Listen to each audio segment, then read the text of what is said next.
आज की कहानी माँ तुम ऐसी होती हो। विमल बहुत परेशान था। उसे समझ नहीं आ रहा था कि वो इस परिस्थिति को कैसे निपटे। वह अपनी माँ को बहुत चाहता था, किंतु उसकी पत्नी और बच्चे उसकी माँ से बहुत दूर भागते थे, क्योंकि उसकी माँ की एक आंख नहीं थी, साथ ही उसकी कमर भी 90 अंश तक झुकी थी। वैसे वह अपना काम खुद कर लेती है, किंतु फिर भी वह उसकी पत्नी और बच्चों के लिए हमेशा खटकती है। दादी, आप ऊपर के कमरे में जाओ, मेरे दोस्त आ रहे हैं, विमल के बेटे अखिल ने बड़े बेरुखी से कहा। पर बेटा, मैं तो बहुत दूर बैठी हूँ, विमल की माँ ने बहुत प्यार से कहा। नहीं, आप उनके सामने मत रहो, वो मुझे चिढ़ाते हैं, अखिल ने जोर से डांटते हुए कहा। क्या हुआ अखिल, क्यों चिल्ला रहे हो? विमल की पत्नी ने किचन से आवाज लगाई।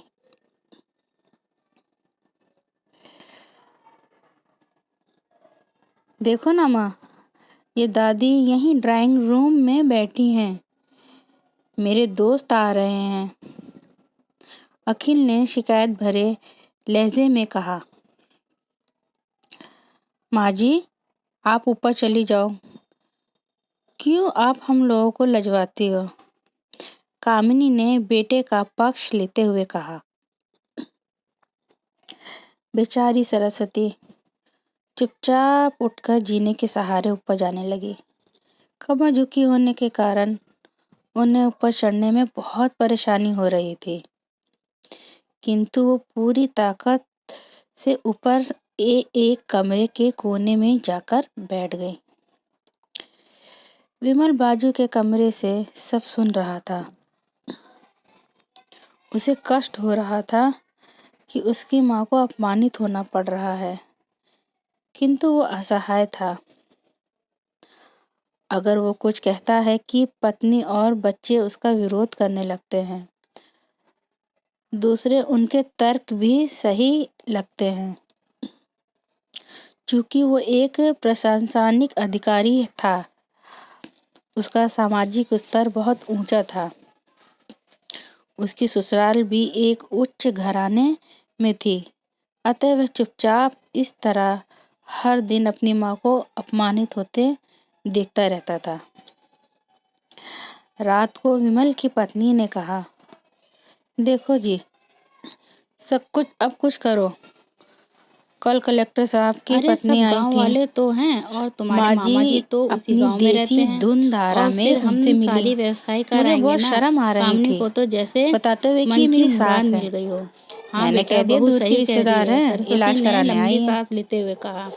विमल को विमल रोना आ जानता गया, था कि गांव में माँ की किंतु देखभाल फिर भी वो करने वाला चुप रहा। कोई नहीं है, लेकिन अपनी उसे पत्नी की समझ जिद नहीं के आ रहा कारण था वह कि वो अपनी माँ क्या को करे। गांव में छोड़ने पर विवश हो गया। अपने बेटे माँ की को गांव मन छोड़ स्थिति के को आते वक्त उसे सरस्वती रोना आ अच्छी रहा तरह से था। जानती थी। वे बेटे को कोई कष्ट ना हो, इसलिए वह हर बात को चुपचाप सह लेती थी।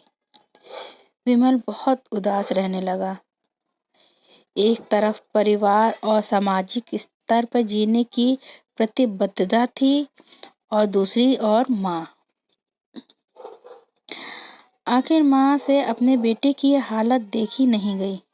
एक दिन उसने अपने बेटे से कहा, विमल, बहुत दिन हो गए हैं, मैं अपना गांव जाना चाहती हूँ, मुझे वहां पहुंचा दो, मेरा मन नहीं लग रहा यहाँ। किंतु माँ, वहां तो कोई नहीं है, तुम्हारी देखभाल कौन करेगा? विमल ने आश्चर्य से पूछा।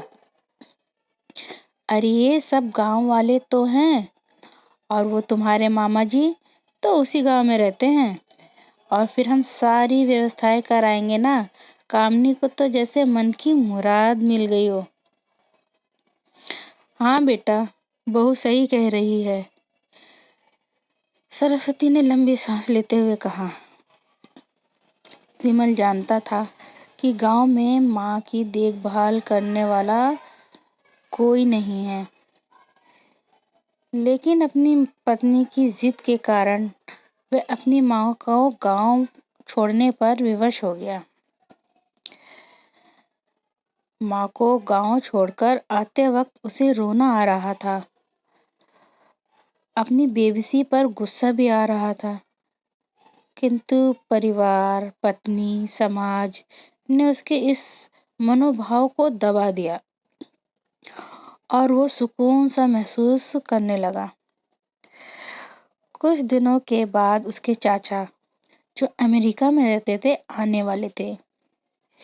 जब विमल बहुत छोटा था, उसके पिताजी जीवित थे, तब वो भारत आए थे और उसके बाद वो अब भारत आने वाले थे।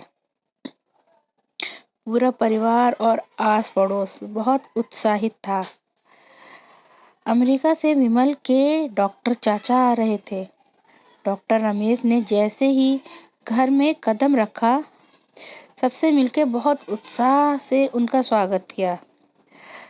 क्यों विमल, भाभी नहीं दिख रही, कहाँ हैं? डॉक्टर ने उत्सुकता पूर्वक पूछा। जी वो गांव में रहती हैं, उनका यहाँ मन नहीं लगा, कामनी ने सपाट लहजे में उत्तर दिया। डॉक्टर विमल की ओर देखा तो विमल ने अपनी आंखें झुका ली। डॉक्टर रमेश सब कुछ समझ गए। बोले, कल हम भाभी से मिलने चलेंगे। सब लोग दूसरे दिन सभी लोग गांव के घर में पहुंचे। देखा कि सरस्वती को बहुत तेज बुखार था। वे पलंग पर असहाय पड़ी है। डॉक्टर रमेश दौड़कर सरस्वती के पास गए और उनके पैर छू के रोने लगे। सरस्वती की यह हालत उनकी कल्पना से परे थी। वाह बेटा विमल, तूने तो नाम उजागर कर दिया। अपनी माँ की ये हालत देखकर तुझे तो शर्म भी नहीं आ रही होगी। डॉक्टर रमेश ने विमल को लगभग डांटते हुए कहा। नहीं देवर जी, विमल का कोई दोष नहीं है, मैं खुद गांव आई थी, सरस्वती ने अपने बेटे के बचाव में कहा।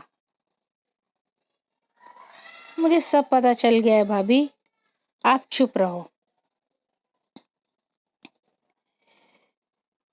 क्यों बहू, तुम्हें अपनी सास की कुरूपता पसंद नहीं है?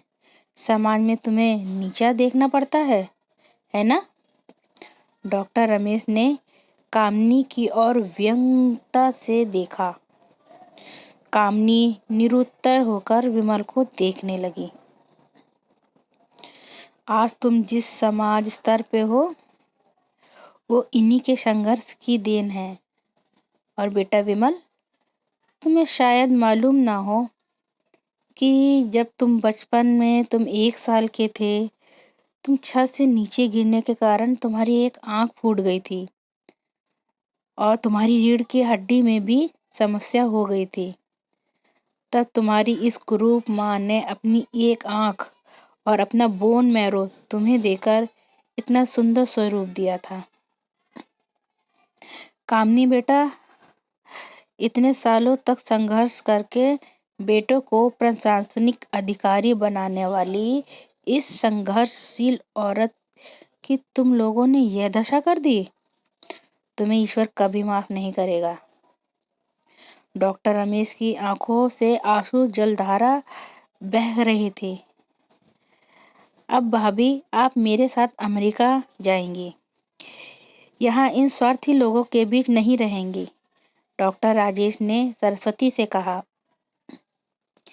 विमल को तो कांटो खून ही नहीं था। डॉक्टर रमेश जो उसके चाचा थे, उन्होंने जो राज बताया तो उसके बाद तो विमल यही लग रहा था कि ज्यादा पापी इंसान इस दुनिया में कोई नहीं है। वह दौड़ता गया और माँ के कदमों से लिपट गया। माँ, मेरा अपराध अक्षम्य है। मैं जानबूझकर चुप्पी साधे रहा, आपका अपमान कराता रहा। अब सिर्फ आप ही उस घर में साथ रहेंगी और कोई नहीं। विमल ने अग्नि दृष्टि से अपनी पत्नी और बच्चों को देखा। कामिनी को तो बहुत पछतावा हो रहा था, किंतु उसकी हिम्मत नहीं हो रही थी कि वह सरस्वती से आंखें मिलाए। सरस्वती ने कामिनी की मन स्थिति को समझकर उसको पुचकारते हुए अपने पास बुलाया और विमल को डांटते हुए कहा, खबरदार, मेरी बहू को मुझसे अलग करने की कोशिश की तो तुझे ही घर से बाहर निकाल दूंगी। कामिनी और बच्चों ने सरस्वती के पैर पकड़ते हुए अपने व्यवहार की माफी मांगी और माँ के हृदय ने सबको माफ कर दिया। दोस्तों, अगर आपको आज की कहानी अच्छी लगी हो तो प्लीज़ सब्सक्राइब करिए, लाइक करिए और प्लीज़ शेयर करिए। धन्यवाद।